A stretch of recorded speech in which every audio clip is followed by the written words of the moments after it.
अस्सलामुअलैकुम। मुल्की और गैर मुल्की ताज़ा तरीन खबरों और करंट इश्यूज से बाखबर रहने के लिए देखते रहें के न्यूज़ चैनल इंटरनेशनल।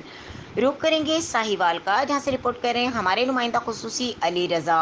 साहिवाल में रोज़ाना की बुनियाद पर होने वाली डकैती की वारदातों और अमन अमान के ख़राब सूरत हाल के ख़िलाफ़ साहिवाल की ताजिर बरादरी सरापा एहतजाज है और ताजिरों ने मसरूफ़ तरीन बाज़ार में पुलिस की नाकस कारकर्दगी के खिलाफ एहतजाज किया। एहतजाज करने वालों का कहना है कि साहिवाल शहर में रोज़ाना डकैती की वारदातें हो रही हैं और डाकू लाखों का सरमाया तो लूटते ही हैं, ताजिरों को फायरिंग करके कत्ल भी कर रहे हैं और दिन दहाड़े जदीद असले के साथ सरेआम फायरिंग करके शहरियों की जानो माल को लूट रहे हैं, जबकि पुलिस सिर्फ तफले तसल्लियों से काम ले रही है, जिस पर वो एहतजाज कर रहे हैं और आईजी पंजाब और डीआईजी साहिवाल से अमन अमान की सूरत हाल को बेहतर बनाने और ताजिर बरादरी को तहफ़्फ़ुज़ फराहम करने का मुतालबा करते हैं। मज़ीद खबरों और अपडेट के लिए देखते रहें के news channel international.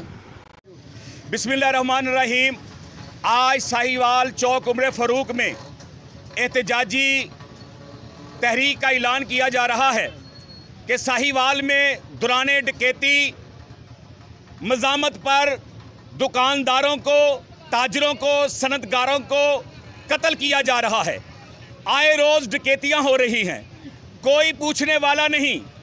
Law and order की पोजीशन इंतहाई मखदूश है। बताएं कि क्राइम को कंट्रोल करने के लिए हम बाहर से फोर्स लेकर आए।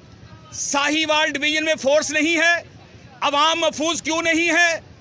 अवाम के जानो माल का तहफ़्फ़ुज़ किसने करना है? अवाम बेयारो मददगार है। अवाम को आए दिन लूटा जा रहा है। अवाम की रोज़ाना की कमाई लूट कर डकैत ले जाते हैं। वादे पे वादे किए जाते हैं, कोई भी बरामदगी नहीं होती। मुसरूका सामान जो है वो बरामद नहीं होता। हम इस पर मुकम्मल एहतजाज का ऐलान करते हैं। तमाम दोस्त हाथ खड़ा करके इस बात का ऐलान कर दें कि हम आज से एहतजाजी तहरीक का ऐलान शुरू कर रहे हैं। बंद करो, बंद करो, बंद करो, बंद करो, ताजरों को